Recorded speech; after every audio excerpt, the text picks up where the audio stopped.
This is Mark Guerrero. Welcome to East L.A. Music Stories. My guests are Benito and Jose Luis Rodriguez, aka Benny and Joe Rodriguez, aka the Heartbreakers, who are a pioneering East LA band. They started performing in East LA in the early 60s. They were managed by Billy Cardenas. They made a classic, iconic Eastside classic called Cradle Rock, a doo-wop record that has appeared on a lot of compilations. It's still very popular. And welcome, guys. How you doing? Thank you. We're doing fine, thank you. Thank you, Mark. Nice to see you. Yeah, same here. It's been a while. Yes. So I understand were you both born in Ciudad Juarez in Mexico? Joe was born in Juarez. I was born in a little town before out of Juarez. Yes. Okay, close by. Chihuahua. Oh, okay, From the state of Chihuahua. State of okay, Chihuahua. Yeah. cool. So I understand you guys moved to El Paso at what age? It was 1955 or 55. So how old are you guys roughly? I was maybe 12. Joe was about 10 years old. Yeah. Mhm. Yeah. And so were you already speaking English or did you have to learn? No. No, we had been studying English, but it was quite limited at that time. So obviously there might have been kind of challenging going to a school that spoke English. We enrolled in a school that had a program that emphasized the English language. Mhm. It was a little difficult for us because I remember they put us in a school where, I'm 2 years older than my brother, and they put us in kindergarten, both of us. We were like 10 years. Yeah, and it Oh, was wow. kids. Yeah, so that was kind of, they kind of embarrassing to put it that way because we were little kids, and El Paso's very strict. There's a lot of at that time, and it still is a lot of uh, Mexicans. You can't speak Spanish; they don't like They Spanish. didn't let you, right? Uh, So usually people are about 5 years old and they're in kindergarten. Was one of you 5 and the other 7? yes, Did you stay older all through school? I mean, you graduated, say, from high school like at 19 instead of 17 or something like that? no. No, it didn't work then? We came. So we spent like 5 years in El Paso, Mhm. and by the time we came to L.A. I was 14. Joe was 12. So Joe started junior high school here. I and see. I started high school. Yeah, Oh, so you kind of caught up there. yeah. So I understand you were in El Paso roughly about 5 years before you moved to LA. Correct. Okay. And one of you went to Roosevelt High School at first and Both of us but at the went same time, or did you start in junior high? he's always been like 2 years behind me. So So was he in junior high first before he went to right. Roosevelt? Yeah, right. Yeah, my last year as a senior, he started as a freshman. Yeah. So Joe, did you go to a junior high school there? Or what was it? Which junior high school? Belvedere Junior High. Okay, yeah, I know it well. Okay, so where did the music start? And I understand there was music in your family. You had an uncle that was very talented. Uncle Lino was very talented since an early age. He formed his own orchestra at the age of 16, 17. He continued studying music and later became first saxophone for Perez Prado, Wow. first saxophone for Pablo Beltrán Ruiz, first saxophone for Luis Alcaraz. Wow again. So that was the motivation. That was our Initiation, put it to that way. music. Yeah. So that was an inspiration for you, but also it was in your DNA. Were there any other people in your family tree that were musicians? There was that talent because my dad's brother sang.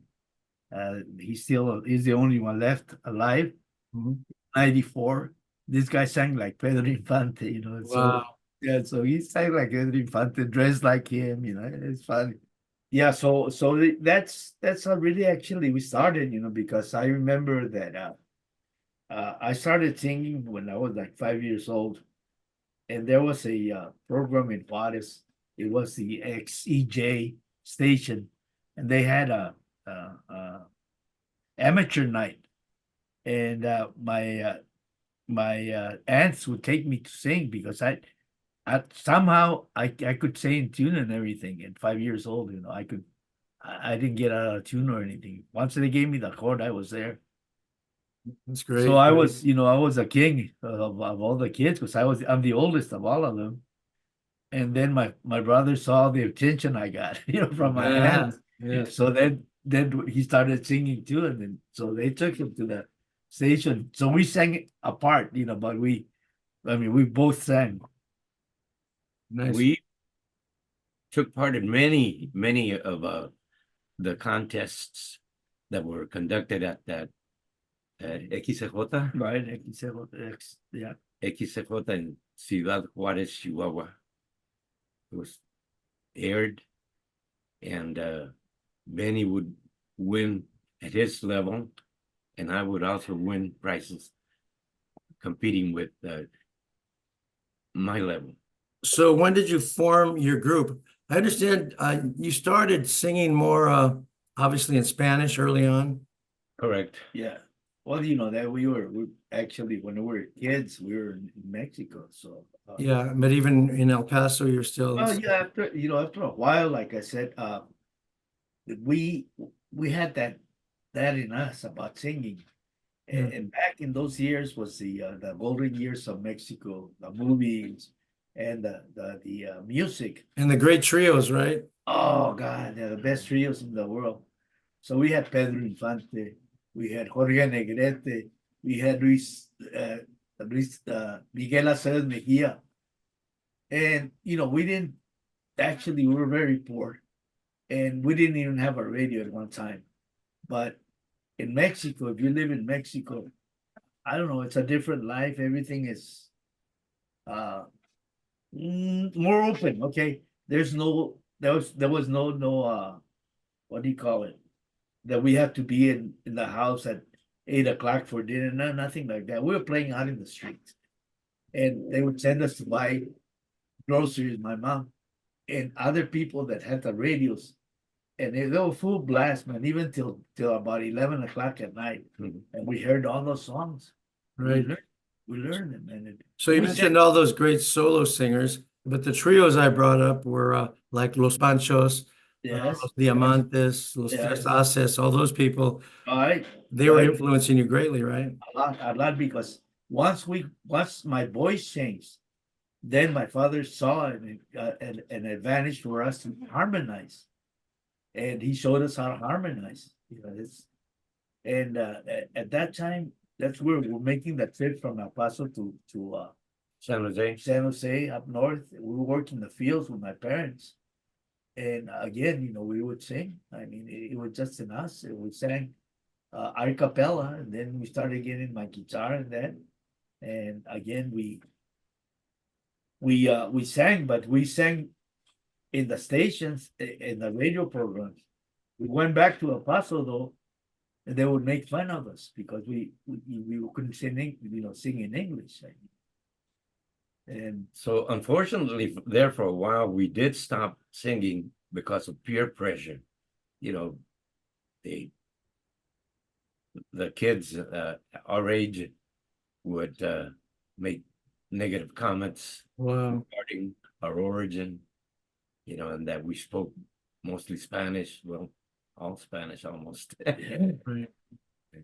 So you guys were good at harmony and you got help from your so we heard those harmonies and we could do them, except for the third voice. But I mean, we didn't need a third voice. yeah. Actually, when you hear a harmony of trios, the third voice, it's very, very limited, but he has to harmonize with the second voice. But mostly the first two voices are the ones that go. And we came to like I said, when we came to LA in 1956, it stood here. I started high school. He started junior high school, but still, they still would make fun of us because we knew Spanish songs. Even in East LA, they made fun of you. Oh yeah, yeah. That was Yeah. we came from a different environment. Mark, let's put it that way.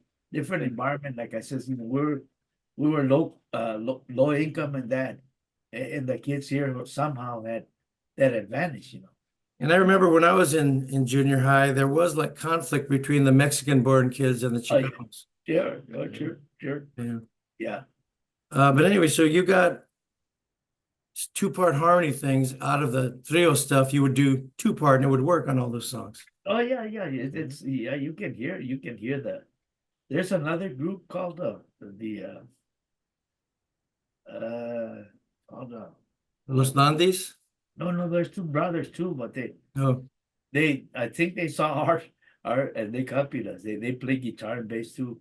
They're called Boleros. They're called Boleros. And they do all our songs, all of the songs we did, and they copied them. Yeah. so when did you start singing in English? When we came, at first we would sing for parties because we've always been small, I mean, not small and very, very thin, you look at, we're still thin, right? And we looked like kids. I mean, like really kids. I mean, I was 14 or 13, Joe was 11, but we already sang. We had the harmonies. And there was an uncle of a cousin of my mom that lived here in LA, and his daughters or stepdaughters would take us to the parties where they would hire us as a trio. So that way we started doing all the dandies and all that. But they would still make fun of us because of Spanish. So a guy called, his name was Rene Ibarra, I believe, from El Paso. He was in a grade school with me.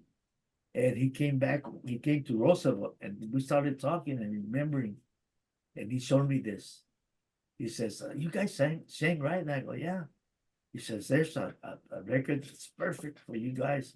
It was recorded by a group in El Paso. The most famous group back there was in 1955 called the Rhythmaires.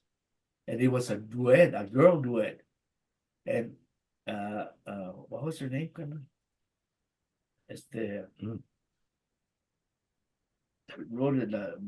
Wrote the song Cradle Rock. And Rene brought it to us and he showed it to me. And our voices were not that high yet. I mean, not that low yet. We could sing in those high notes, and that's how we recorded it. We recorded what's her name? Yeah, It skips a minute yeah. at the moment. But anyway, that's how we got that going. And so when we sang in the parties and that, los dandies, los caballeros, and then we started singing. I remember that one of the first songs we learned after Cradle Rock was one by was called Be Sure My Love. And that one we would use because there was talent shows. And then we started doing that in the shows, so that's how we started. Well, actually, it was 1959 when we stayed in LA, and that's when we really started picking up our English, really working hard. I remember my English teacher saying, "Gee whiz, your English has improved tremendously." That because we were putting out a lot of effort. Having worked in the fields, we had committed to ourselves that we were going to be studying and taking education seriously so as to avoid having to make a life out of working in the fields. And we worked at it. Belvedere was a great school to me. I was in the honor roll every time they had report cards, straight A student. I skipped the 9th grade because my grades were so good. Plus the fact that living in Texas, we had started school kindergarten at at an older age, so that gave me an opportunity to go catch up to Benny in high school, Roosevelt. We started participating in the assemblies, singing to the kids at Roosevelt, doing summit shows. Well, talk a little about how we came about to become part of the Romancers. Yeah, so you know, we played for like as parties, private parties, a lot of boleros, started singing in English a little bit. This guy was there one time and he heard us. He said, "Hi, you guys sing good. You do English?" And I go, "Yeah." So we sang in an English song. And he took us to at that time was at the Romancers. It started at Lincoln Heights. Mhm. And he took us to one of the rehearsals. And Billy heard us and he said, "Right, that's are good." So he hired us as a background group. No, wait, did you say Billy? Was that Billy Cardenas? Yeah, Billy Cardenas, yeah. Because he was already managing the He Romancers. he was the one that started all this, you know, the Romancers were the first ones of Yeah, the Midnighters and all these guys. He was the first one. That was the first rock and roll garage band, if you will. And yeah, we would back up Max, you know, a lot of the songs, in the Still of the Night, you know, all the songs that were in the billboards at that time. all the great doo-wop songs. All the doo-wop songs that we would do. Now, answer this before you get further on this. Before you joined the Romancers and called yourselves the Heartbreakers, what name did you use before that when you were performing, when you were younger? Just No, Los Hermanos Hermanos Rodriguez. Rodriguez. That was Yeah, about it? that's it. Hermanos. Yeah. As a matter of fact, you know, before 1959, we won a contest when we were working in the fields. We partook in this contest, won the contest, and one of the prizes was a little bit of money and to open a show for Javier Solis. Wow. We won first place, sure enough. The city of Decoto, California, right outside San Jose. We opened the show for Javier Solis. We sang and sung one of his songs, Mhm. and the mariachi came in with their violins. I get chills. Wow. Just remembering that. That was when he started. That's when he started becoming popular. The song was Llorarás. Llorarás. Llorarás. So yeah, he came after the show. He came and goes, "You guys are good, man. You guys are gonna make it." You know, so it kept us. But that's how we started with the rock and roll. And Billy would include us in the gigs and that. But like I said, we were background. We were, you know, the second place backup. You know, and Now, who came up with the name Heartbreakers? Billy Cardenas, right? The Heartbreakers? No, I did. Oh. Okay. Yeah, because Billy wanted. Yeah, that's right. Yeah, after a while, Yeah, you're right. we felt confident enough to have our own duet, to be part of the showcase, right? Mhm. Mhm. So we spoke to Billy and said, you know, it's time that we become, you know, a duet ourselves and do our own songs. And rather than just do the background for Max. So he was hesitant at the moment, you know, at the time, but finally he said, well, you know, we're even taking on our own name, the Heartbreakers. Just started settling in, you know, and he finally accepted it. And sure enough, when we opened up as the Heartbreakers, the crowd, the kids our age, the kids that would go to the dances, started really applauding and let Billy know that he liked us. And that was long before Tom Petty and the Heartbreakers, right? Oh, yeah. You know Oh, what? yes. What's funny, Mark, is that we not only sang, we danced, man. We danced, we did We all put on a oh, show. yeah, we put on a show and we could dance and everything, like, yeah. Because a lot of the influence came because remember at Money Legion Stadium? Yes. Okay. There was somebody told us, it wasn't Billy that told us that they were hiring. And it was on weekends, Friday and Saturday, they had the dances there. And so we went and did the interview with Art LeBeau, and he hired us. I was 17 years old. So I was 15. And we were there every Friday or Saturday nights. We were there with them. Either working for Huggy Boy Yeah. or Art LeBeau. And were you with the Romancers or not at that time? You were the Yes. Heartbreakers without them? Yes, we were, but like sometimes they wouldn't hire us or that, Mm. and then so we had a show, we had like 3 or 4 songs that we used to do, but that's a lot more influence because at that time, remember, all the doo-wop was coming from back east, Yes. a black sound, that was it, that's, so we started, I think the only Chicano there were us and little Julian Herrera. Well, I want to ask you about him. Before I Yeah. ask you about him, so you're saying some of the shows you did there, you had other bands back you up? Yes, right. Okay. And they used to be called they used to wear masks. The Phantoms. No. The mixtures. Oh, mixtures, yeah. The mixtures, and then there was the Phantoms. Some guys that were, I think it was the mixtures. They were wearing like a Lone Ranger mask. Really? Yes. Because remember later the Midnighters wore the masks for a while. Yeah, they still no. So let's talk about little Julian Herrera now. That he's such an enigma, little Julian Herrera, and he made what was it, Lonely Lonely Nights Yes. record, and he was very popular, but he really wasn't a Chicano. You knew that, right? It turns out he was Hungarian Jew who came from back east and lived with the Chicano family and took on the Chicano culture, and he looked Chicano and he dressed that way, and In his soul, he was a Chicano, Yeah, man. yeah.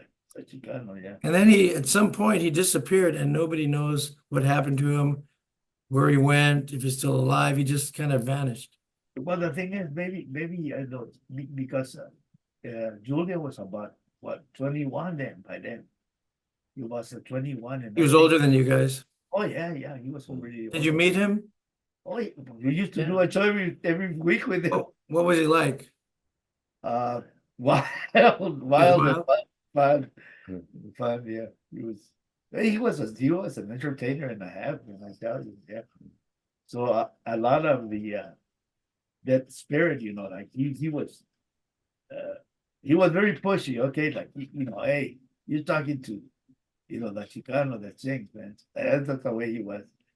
Was he kind of competitive with you, or was he real nice to you? No, not really. See, we were kids to him. We were kids. Oh, He yeah. was already like 21, like I said. Mhm. So he was, hey, you guys, he was like camarada. We were like friends, yeah. He kind of helped us, Hey, you guys have any problems, let me know, I'll take care of them, Sort of like. So what was your experience with Art LeBeau? Was he cool with you guys? And what was the He relationship like? was always real cool, man. So was Ugly Boy, man. You're both? Yeah. They remember us. They always remembered us, which is great because after the years grew up, everybody grew old, they still remembered us. As a matter of fact, when Huggy Boy passed away, we were the ones that did the show. I don't know if it was a Midnight also, but it was, as they called us, exactly. Strictly called us because Huggy Boy wanted us there, so yeah. We did a lot of the shows. Remember the what was it called? Those they're long the nightclubs called the Record, not the Record. It was there was one in City of Industry, Mark, and there was one in Long Beach, and that was the base for Huggy Boy. He used to do that show every Saturday night, And so we used to play all the time. When he was there, they always hired us. Mhm. Yeah. Yeah, Mhm. so we were more involved with Huggy Boy because he had gigs more often, you know. Art LeBeau had more, you know, established entertainment, but he still remembered us, okay? So yeah.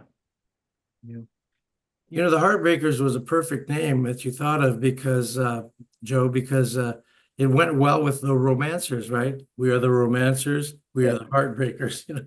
Yeah, well, the names tied in, you know, and we had a lot of fun working with the Romancers. I know you guys used to play at the Gigi Hall. Yeah. And what other venues did you play? Well, Did you do the basic ones like the Big Union, the Little Union, those? oh yes, the Kennedy Union Hall. Hall.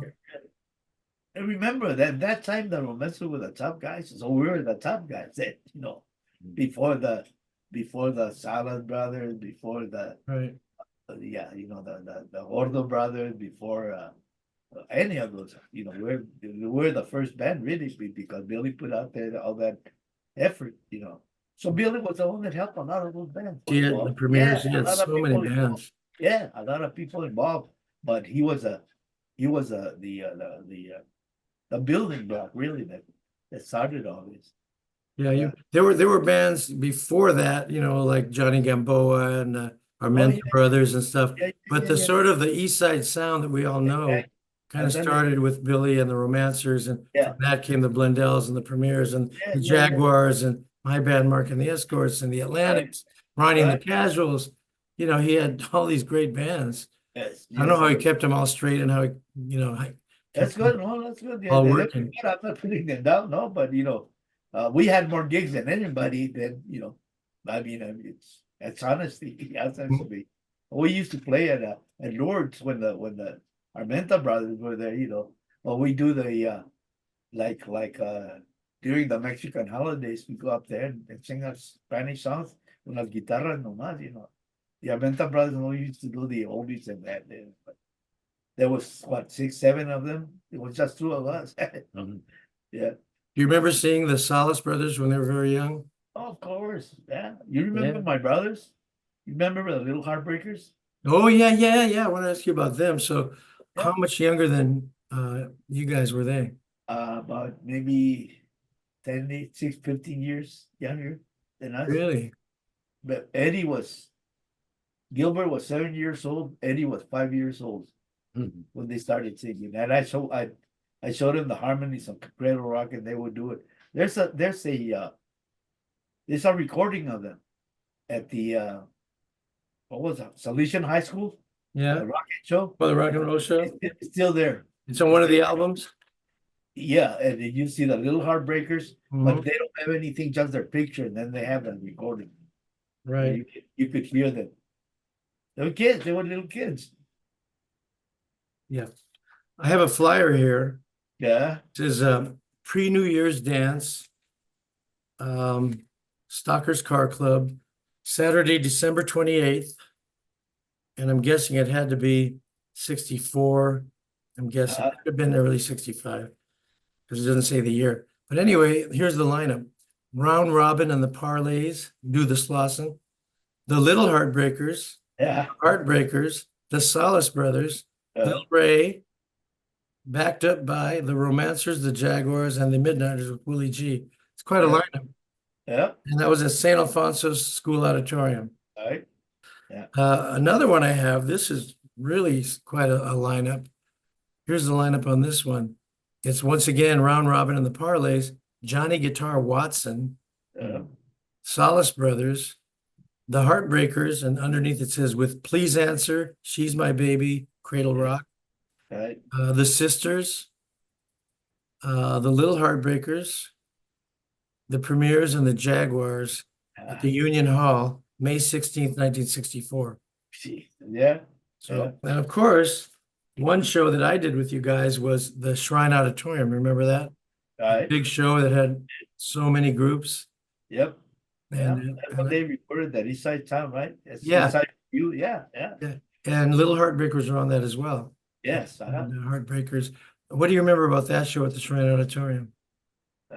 There's so many nice memories, man. It was, Billy would get us jobs with the Shirelles, with big time singers in that.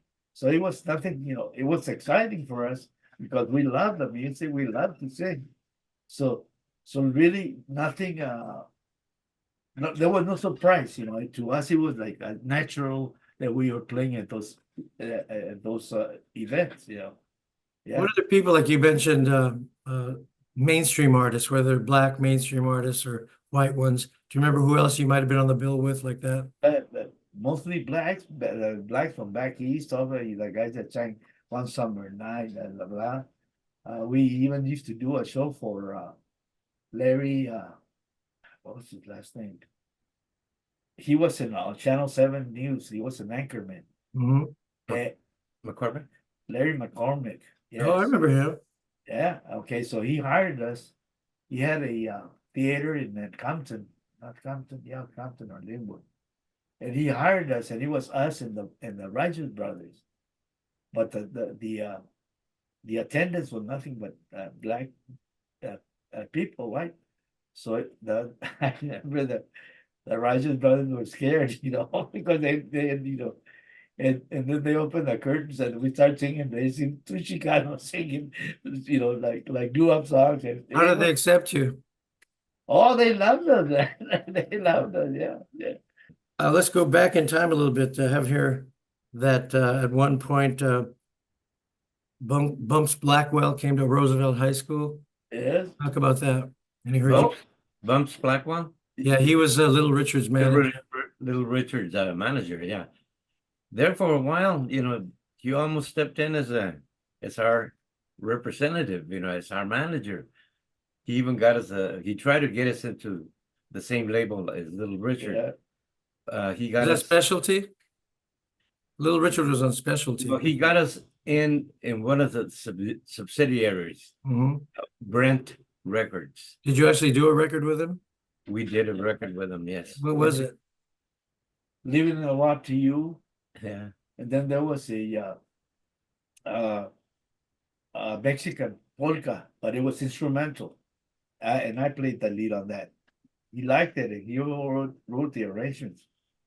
And I think in that session, B.B. King was playing the guitar for us. That's amazing. Back then, imagine. So it was a lot of fun for us because there was a passion. Like the time they called us, Billy called us. He says, "Have you guys heard of Frank Zappa?" Well, Frank Zappa was like the modern rock, right? And that's what preceded us, and that he says he has a song for you, and they took us to Cucamonga, that little Studio there. he came out, and he played the lead for that. Every time I see you, that's his song, and he used to call us the Mexican surfers. Was that the flip side of Cradle Rock? Yes, I think so. That Yeah, was the flip side. yeah, because he put out a big record, like a 78, and all the people that sang his songs, and one of my grandsons, I don't know where he found it, but I have it. Nice. Yeah, I have that. How did Cradle Rock wind up on one of Bob Keene's labels? Actually, you give me your opinion on that. What's that? Yeah. How did the Cradle Rock end up in Delphi? Yeah, was it on Delphi or Donna? Well, Donna was a Subsidiary. subsidiary label of Delphi Right. in honor of Richie Valens. Right. So was it on Donna? It was in Donna. Yeah, it was. However, And how did you wind up? Did Billy hook you up? Billy took us down there. Yeah. He filled the contract. We never got a penny out of, the royalties. He filled out the contract because we were too young to sign contracts. Our parents didn't speak English. They couldn't partake in any. Same thing happened to me with the Mark and the Escorts. Billy got us a deal with GMP Crescendo We were Yeah. teenagers. We never signed it. We had our Oh. parents and they spoke English, but it never came up. They did help. Didn't come up and we were too young. We were so excited to make a record. We didn't care, you know. You know what? We recorded that at Capitol Records. Oh, really? Well, you can see up on the Hollywood. That's where we recorded that. The Cradle tower? Rock. That's where you did Cradle Rock? Yes, yes. So what happened is actually it was Max's recording of what was the name that he's on? Anyway, remember they wanted to promote Max as a second Richie Valens. Remember? He Right. did. For a Yeah, while he there, he was going as Maximilian. Yeah, right. So that was the deal, but we were part of the band, so they brought us in, and we didn't even go into the recording room, Mark. After they did the recording with Max, and we were outside in the hallway, but of course, the acoustics are beautiful all over the place. And then Bob King came out, and then Billy introduced us. You gotta listen to these guys, man. And they set up right there in the hallway. We did it, man. We no nothing, no practice, no A cappella. Yeah, no, with we set up the guitars and that. Oh, okay. Band was there. The band was there. It was Richard Provincial. Provencio and David Brill in the drums. Anyway, they set up right away, but we were right there. We had just finished the recording at Mac.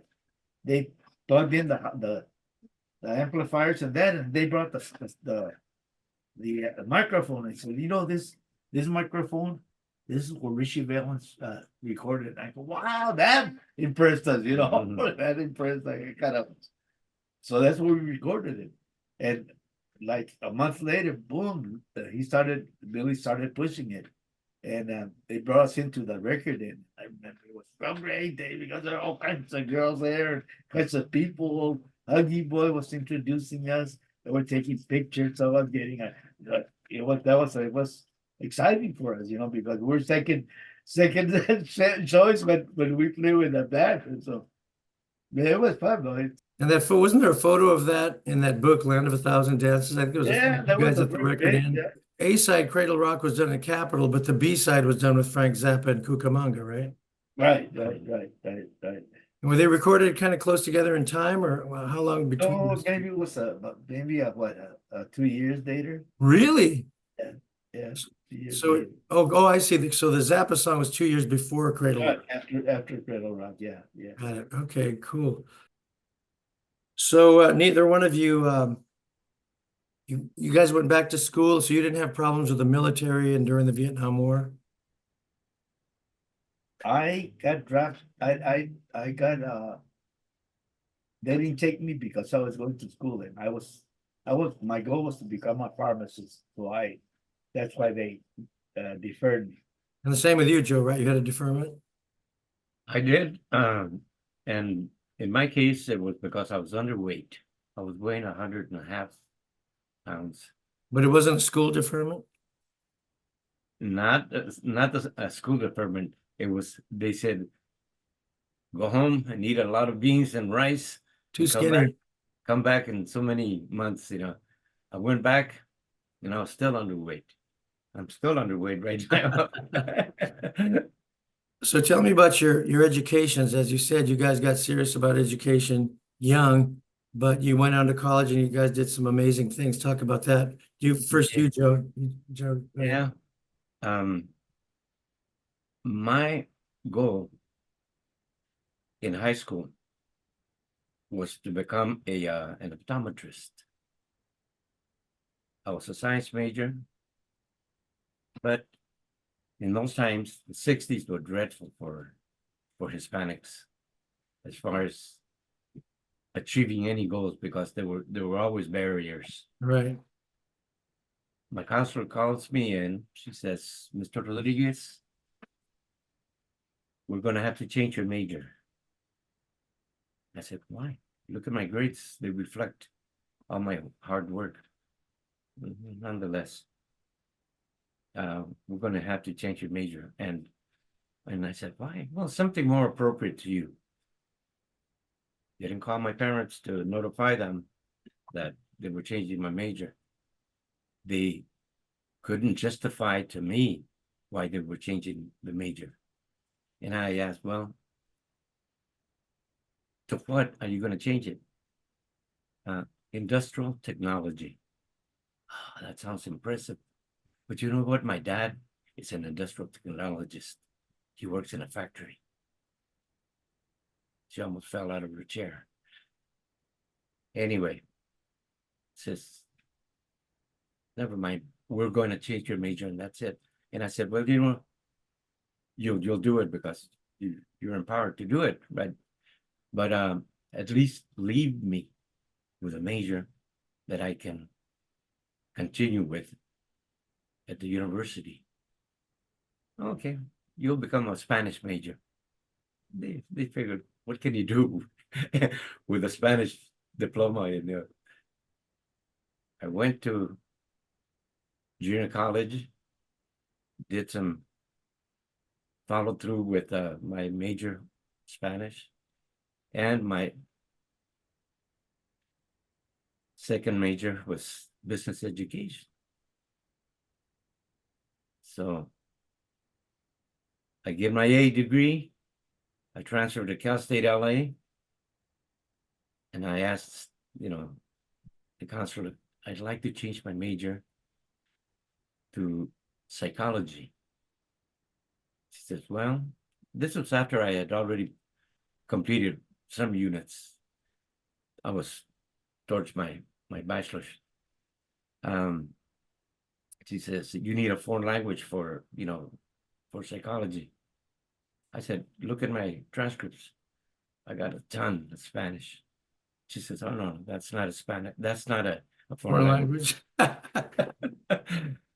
I said, really? Do you speak, read and write Spanish?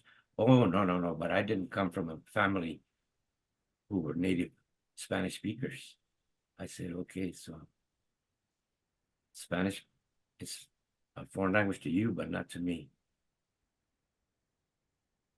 I'm not going to win here with you. I transferred to UCLA, where I completed my bachelor's and got a teaching credential there and started teaching. What was your major at UCLA? Education, because I had been working as an assistant at a school. So I was already familiar with the curriculum. And I had talked to a credential analyst who had come to UCLA, and he told me, just show me, some methods that you completed the methods course and some other subject, and I'll give you an emergency credential. Sounds good. I go back to personnel office for the school district, and I tell the personnel, the lady that was in charge of personnel, I'd like to become a teacher for L.A. Unified. I'm working as an assistant at the moment. You're going to have or there is a vacancy at the school where I'm working. I'd like to apply for it. She says, show me a credential and I'll hire you. Okay. I quickly get the methods course out of the way, and the other course that the credential analyst had advised me to take. I shoot down to Sacramento, show the analyst that I had completed the courses necessary for the emergency. He tells me, I need for you to get me an application for employment where they guarantee employment if you show a credential. Okay, come back to LA. I tell the personnel lady, I'm getting the credential. She says, well, just show me the credential. I said, but I need for you to show that you'll guarantee employment once I show you the credential. Said, you have to sign here. She wouldn't sign. Her secretary must have felt bad for me. All the trips back and forth and how I was being treated as a person looking to be employed. She stamped the application with the personnel director's signature. I thank her, move on, go to Sacramento, get my emergency credential, come back. And the lady was walking in the office and I flashed the credential. She says, I knew you'd be back. Well, this demonstrates though the racism that was going on back in those days, and probably still going on, but especially back then. If you were Chicano or Mexican, they would say, "Oh, you shouldn't have a college prep major. You should be auto mechanics, or some Yeah. kind of go to trade school." That's what they would do, you know. Sure. I remember Chris Montez told me a story that after he had already had his hits, after Let's Dance, he went back to school. And he said he wanted to major in music, and they said, "Oh no, you'll never make it in music. You should go to auto mechanics or something like that." You know, it's incredible, Yeah. but that's the way it was. You know. Yeah. Wow, and you fought, and so what was your career after that? Well, Teaching. I approached the principal and said, you know, I've got a credential. There's a vacancy here. It says, I go to the Chicano office in downtown LA, the main office for the school district.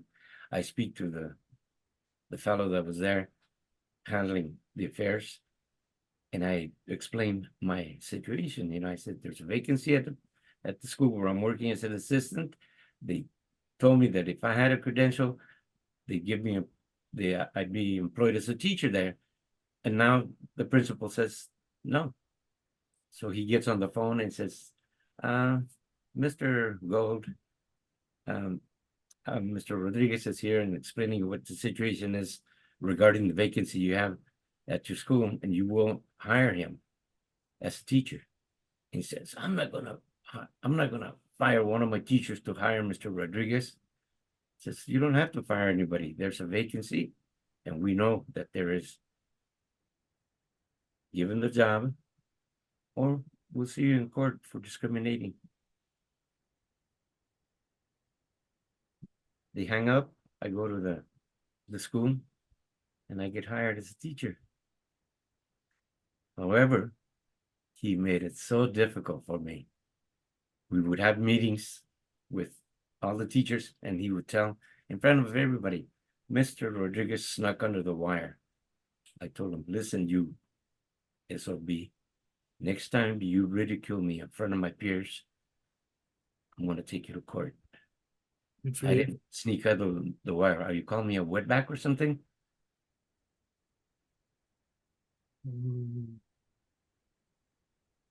That was it. 3 years later, I was working as a teacher. Superintendent of school comes by and I'm conducting my class. And he says, what are you doing here? Because I always used to dress up the code, you know, with a suit and everything. And I said, well, I work here. Yeah. Wouldn't you like to work at the downtown offices instead? I said, what? Bilingual advisor for the whole school district. That sounds good. I give up my teaching job, go work in the main offices, and now I have a special ed credential. I have a regular credential, K through 12. I get another credential to do school auditing, which is going to the schools to see that the schools are complying with federal and state mandates. And I'm sent to that school that I was not wanted at first to audit them to see if they're complying with federal and state Nice. mandates. They had given somebody there who knew no Spanish as the coordinator for the bilingual program. They had no bilingual teachers. I write this up, submit it to the central office. They take Mr. Go, who used to live 10 minutes away from the school, where he was able to go to lunch at home, come back in 10 minutes. They send him out to Reseda, way in San Fernando. Good. Fantastic, man. Go work with the English-speaking kids, you know. He resigned. No, man, that's great. A little justice. Yeah. I finally retired, you know, as a, you know, with all my credentials and So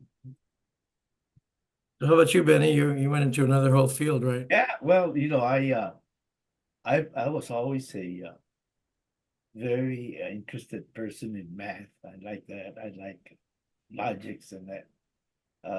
My grandmother, my maternal grandmother, was a herbalist where I was born in Chihuahua, and she would make remedies, like the folk. Yeah, like hierba buena and all that stuff. Todo eso. Yeah. So it kind of got me going, and she would explain to me what this is. They started going me.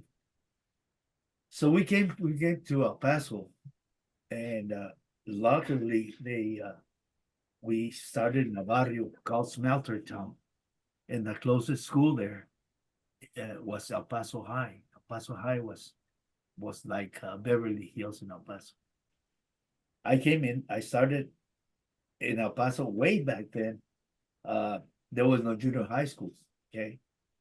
So I started, I went to the 7th grade, and then the 8th grade, they sent me to El Paso High.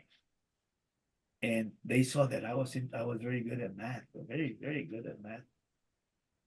And again, the languages, we started talking about languages, and I had that dream that I wanted to be a pharmacist. And talking to people, and the teachers at El Paso High were very they were not prejudiced at all. Especially they saw how interested I was in learning. So from then on, I started talking to them. There was a lady in the language in the foreign department, and she says, if you want to get into, what do you want to get into? I said, like science or something.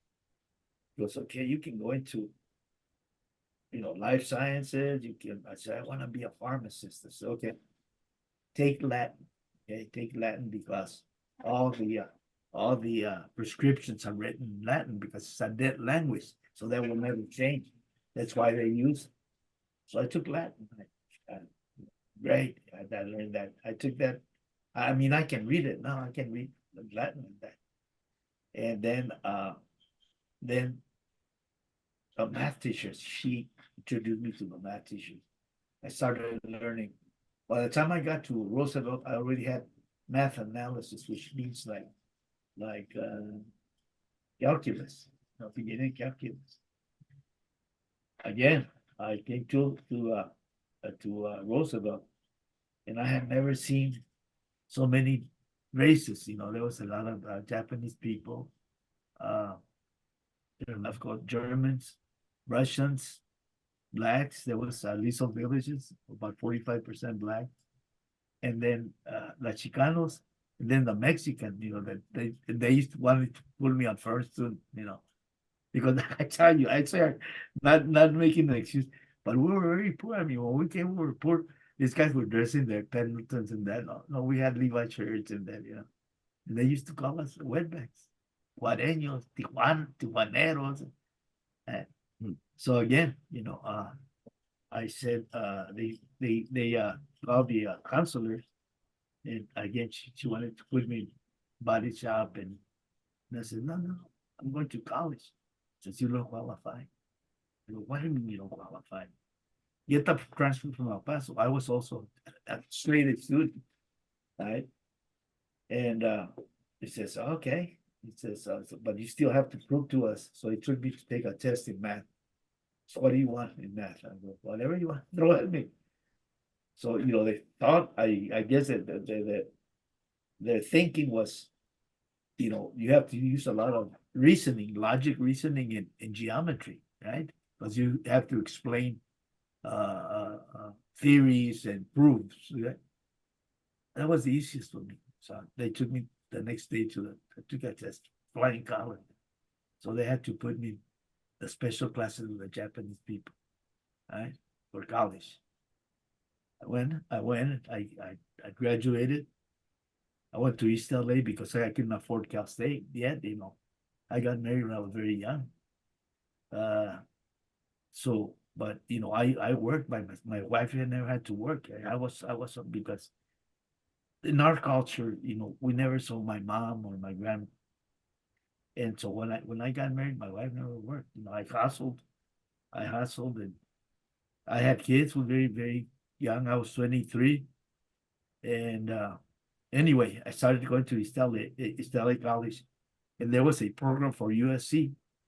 At that time, talking about 1962, the only school of pharmacy was USC. That was the only pharmacy school in the South in Southern California.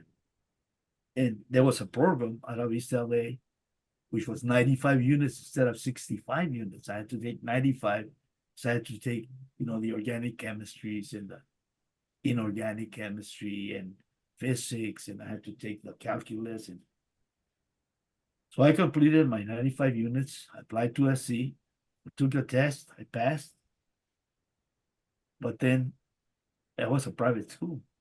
That was $800 a unit. Really expensive. Right? $800 a unit. I was making $60 a week, right? Supporting a family. Right? So then what I did, it was still my dream. So what I did is I knew a little bit of the chemistry and all that.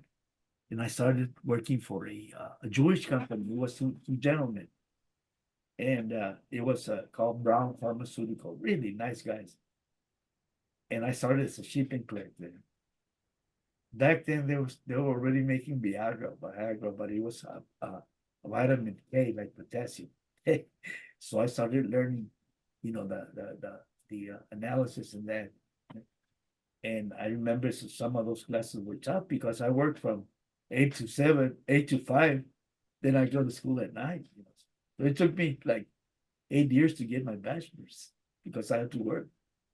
And so what happened is I spent like 6 years with them, but I learned a lot because Dr. Brown was a pharmacist, and he was the owner of the place, and they really appreciated because I had that energy, I wanted to become something. And when I graduated from East LA with my 95 units, they took me to the Board of Pharmacy, State Board of Pharmacy, and they got me a license as a alternate pharmacist, and I could work under the pharmacy. So I spent like 5 or 7 years with them, and then they retired. They were already old. But with that certificate, I went to the State Board of Pharmacy, and they registered. It's like a license. I have a license for that, and I got a job with Armor Thyroid, the biggest producer of thyroid pills. And with that license, I got in there, and I worked my way through. I worked it for them for about another 7 years, and then I went to Cal State. Finally got my degree in chemistry, and after that, I worked 40 years for a German company. Great job, great. It was the greatest job I ever had. So it was, even though I didn't suffer. It was a lot of struggle, but I made it. I struggled, but even because I worked for this German company, and I was the only Mexican, and they used to give me, try to mess with me, but all of them were, I need 2 languages. So after a while, that when the NAFTA thing came out about, and I was a specialist in, I'm a specialist in hazardous treatment. I know how to do that. I was a specialist in, because it's general chemistry. I can do almost anything in chemistry except nuclear waste. Okay, but everything else I can do. Yeah, I can do chemistry, pharmaceutical chemistry. So I worked for this company for 40 years for the German company. And what I did was they would I was in charge of all the Boeing companies for their processing of the aluminum to make the planes and that. So I'm into all that. Nice. 40 years I spent there. Great, great. Well, you both had great careers and great Well, educational. it was fun. I mean, that's really our goals was that. I mean, education was more important. I mean, we love to sing. Of course, we love to Yeah, sing, yeah, yeah. but I think it was more important because what we went through, Mark, let's put it that way. Yeah. Not only that, I'm not saying that it hurt us, it gave us more courage. That's what it is, And like everything else, I have old cars, like classic cars and that. So I go to the car shows and the guys talk to me and they go, you talk funny because we use a hello from El Paso. We use que sí, ese, no, que sí, ese. Fine, yeah. So they did I don't know if you've seen that movie. It's gonna be released called Lowrider documentary.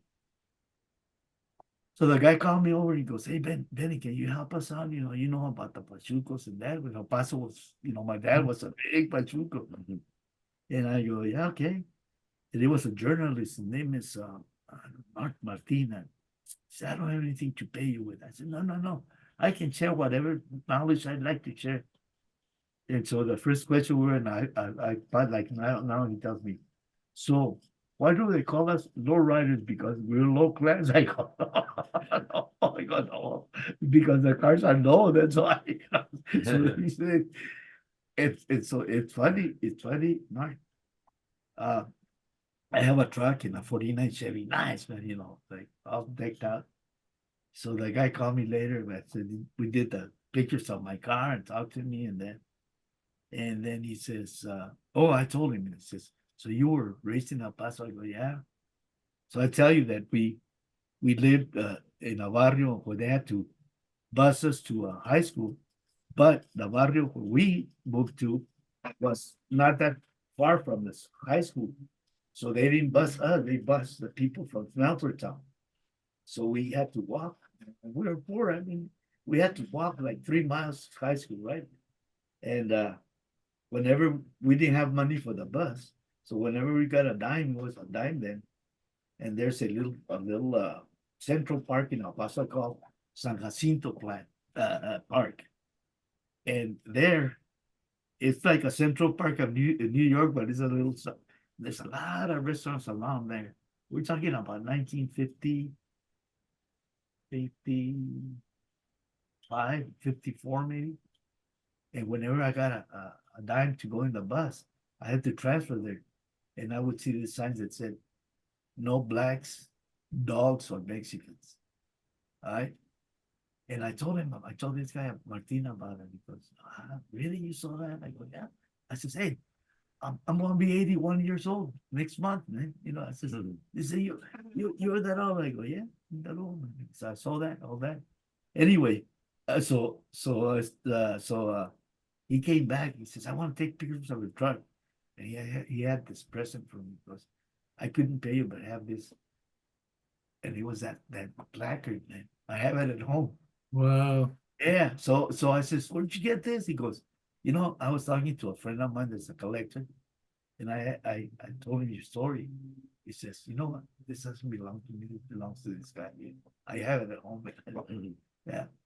And so it was very tough. El Paso was very tough because somehow the same people are same Chicanos don't, it's just it's worse than the racism from other people, the misma Chicana raza. Wow. Yeah. Amazing. Hey, so sometime, when did you record that CD? And you guys recorded one of my songs. Yeah, What year but was it? What year was that? maybe 10 years ago, 7 years ago. What was the name of the CD? Greetings from Yeah. East L.A. Yeah, greetings from East L.A. Yeah. Right. So what happened was Billy Cardenas was going to record you guys, and he was gonna record Andy Tesso's band called Andy Tesso and the Andy Tesso and the Rockers. right, He asked me for some songs, so I gave him a CD with about 6 or 7 of my songs, yeah, and he took them to you guys, and Andy Tesso and the Rockers wound up recording 3 of my songs. Well, Rockin' Like There's No Tomorrow, Meet Me on the Other Side, and Baby I Love You So, which is a doo-wop song, right? Written in the spirit. We recorded that one for you. Yeah, you recorded that one. It's written in the spirit of the 50s doo-wop, you know. And so you guys recorded that song on the album. May I make a statement here? Yes, go ahead. I heard you singing, and I thought that was you when you recorded that one, man. Yeah, I did that demo. That was a good recording, man. Thank you. Yeah, I sang all the harmonies. Yes, it was good. I heard it. I Yeah. saw it. So you guys decided to record that particular Oh song. man, that's a beautiful song, man. Yeah. Thank you. Anyway, so this is what's interesting. I got to ask you guys, and maybe you don't even remember, but this is unusual. And so the original song that I wrote had the chorus, "Baby, I love you so, Yeah. I'll never let you go. Right. I'll be so right for you each day and night for you. How can I make you see I love you eternally? Yeah. You know what love is for, to last forevermore." Right? So that was the chorus. The song had the chorus, it had a verse, it had 2 verses, choruses, and a bridge, right? So that was my version. Yes. When the Rockers did it, they left out the bridge. They did the chorus and the verses, and they just didn't do the bridge. And I found out later it's because the bridge had an unusual time signature. It was a "Baby, I want you, I need you so. Baby, I love you, and don't you know that you are the one." It's very weird rhythmically, and they couldn't do it. So they said, "Oh, forget it. We won't do the bridge." So the record came out just choruses and verses, and it worked. It was great, and they bluesed it. Now your version had the choruses and the bridge, and not the verses. Now, do you remember why you didn't do the verses? Billy Was it Billy's idea? Yeah, he blocked that. He's the one that blocked it. Yeah. Isn't that weird? It's odd. But I mean, but yours worked too. It worked. Yeah. Both versions are great. It's a workable song, a beautiful song. Mhm. But so somehow Billy, I don't know, but I know he was the one that I said, Said, forget the verses. with us, because we can do it, we can do all of it, you know. But I don't know somehow, or maybe it's because like those guys were backing us up, they couldn't do it either. It could have been, yeah. Yeah. But I'm saying that both versions I like, both versions work, Yeah. but each one is missing one of the components of the song. And mine is the only one that has all of it. But I'm really happy. I was very proud that you guys did it. Oh, Your it's a voices- great song, man. Your voices sounded great, and the harmonies are perfect, you know. Yeah. And I was happy with the Andy Tesso's version as well. But that was a very cool thing. So it was very cool that you guys Sure. did. No, it was, you know, we owe you, I mean, I swear, that's, yeah. So, anything else that we might have missed that you want to say? Something about the Heartbreakers or your career that we might have missed? Yeah, you know, we're still doing it. I mean, we Still a gig sometimes, right? yeah, she's doing gigs, yes. We had gigs until what's his name passed away, may he rest in peace. Arla Bo, yeah, he used to hire us for the Chicano festivals, and then he was so yeah. So I was surprised because I don't know who took over, but they had Cannibal and the Headhunters, Malo, who else? The La Mirada. And I mean, none of the guys are the original guys, but none of them are. No, you know, And I mean, not criticizing, but no, nothing, nothing. so you guys are still active vocally, and how many times a year would you say you gig? Just here and there, a show here and there? Probably, right, since he died, maybe four gigs, yeah, but we do parties all the time. But when he was alive, you did more gigs, more Oh, shows. yeah, the big events, you know, the big, yeah, we closed the Gibson Theater, man. Wow. Shut it down, yeah, we did it. They hired us for that day, Yeah, part of what we did at the Gibson, yeah, we did the Honda, we did the casino in line, the state line. say line, yeah. We did the Fresno amphitheater. Yeah, So the Honda's that big place in Orange County, right? yeah, yeah. So they would have a big Chicano show It was every like December.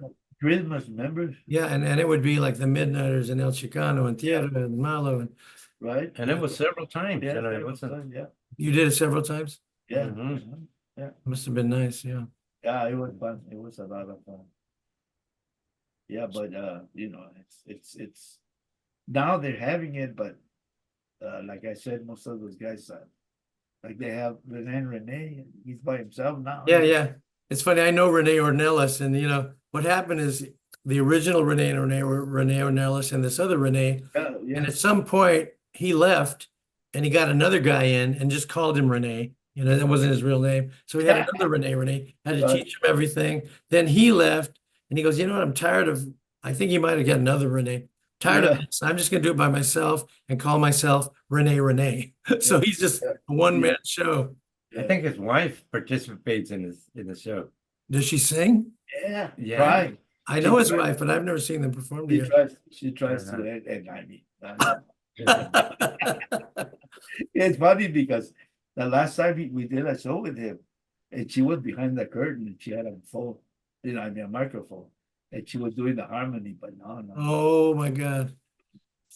Because I think for a while there, he might have been singing, with a recorded voice. He's Yeah. harmonizing with a Yeah. recorded voice. Well, he's a good singer, man, His voice is still great, and he's like Yeah. in his mid-80s, I think. Yeah. Yeah. Did you guys do many gigs with Sonny Osuna? También, yeah. He did a lot of Art LeBeau shows. Yeah. Yeah, I did one Art LeBeau show. When was that? Well, around 2017, I sat in with El Chicano. I was invited to play with him. Huh. And it was Sonny Osuna and Renee Yeah. were both on the bill. So it was great to, see them again. And Sonny Osuna is from Texas. He's Yeah. just Yeah. San Antonio.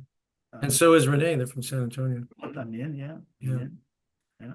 So is there anything else you'd like to say, or anything to say about just what it was like being part of the Eastside Sound in the 60s? It was a great thing that happened, right? Just out of nowhere it happened. It was a great life. It's still a great life, I mean, we're happy that some of those guys still are alive, wish them the best, of course, and we're ready to gig anyway, to help out or whatever. Yeah. And So- we done a lot of that, like when Billy died, we were there. A Yeah, lot of friends, a lot of our friends. yes. Yeah. Yes. So how about you, Joe? You have anything last you want to say? No, it's a very enjoyable life, We accomplished many of our goals. One thing, as a school teacher, one of the most things that I feel, when I was working as a bilingual advisor, I started this pilot program for senior citizens who never had an opportunity to go to school when they were young, didn't know how to read, didn't know how to write. I opened a pilot program and instructed them, and in less than a year, I had all 17 of those students writing, reading. Despierta America found out about my program. They brought their cameras and recorded part of my lesson. They interviewed the students. They interviewed me. Unfortunately, when I left, I guess nobody picked up those programs again. But I got those 17. Well, those are the kind of things that give you the greatest satisfaction in life. Those kinds of things. For me, I get great satisfaction from doing these interviews because I'm capturing and documenting the history of all these artists. So it gives me great satisfaction. That's really a lot of credit to your knowledge and your effort, man. It not only fills your soul, but you help other people. You see what I'm saying? That's Yeah. the number. The other thing is, thank God, like we have families, we look for wives, we have kids that are almost geniuses, man. I mean, all of them have degrees. All of them have degrees. Mhm. And Joe has two of his girls are USC graduates now. You know, we open the door with With a push master, with a and master's, push and push. You know? both girls with a master's, one in pharmacy, the other one is a biochemical biomedical engineer, Fantastic. USC graduate. Yeah, and then my son is a chemist, my oldest son, and then I have grandkids that are bad guitar players. One of them is one of them is a genius. He has a 4.8 average, man. He's a engineer. He's studying in. He's the youngest one, but the other guys are. One of them is a accountant for Universal Studios, and the other one is worked for the county. You know, so You Yeah, guys opened the doors for everybody. Must be a well, you know, beautiful thing. that's the beauty of it. That's, like I say, you know, a lot of people say, well, yeah, you guys, you know, like everybody says that they were against you because I said, no, this is the place, this is the country that where you have all the opportunities, where you take them, you know.